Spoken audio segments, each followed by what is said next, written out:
Hoy nos reunimos para celebrar el Año Nuevo Lunar Chino, una ocasión llena de alegría y significado especial. Quiero expresar mi sincero agradecimiento a los departamentos gubernamentales pertinentes del Ayuntamiento de Valencia, a la comunidad local y al Instituto Confucio de la Universidad de Valencia por felicitar este evento.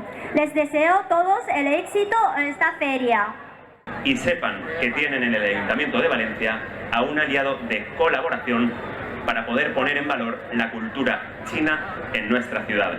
Ejemplo de convivencia, ejemplo de inclusión, de trabajo conjunto de aquellas personas de otra comunidad, de un país amigo, que ha venido a trabajar, a vivir y a ser parte de esta ciudad y aportar a la riqueza de esta ciudad en cuanto a la interculturalidad se refiere.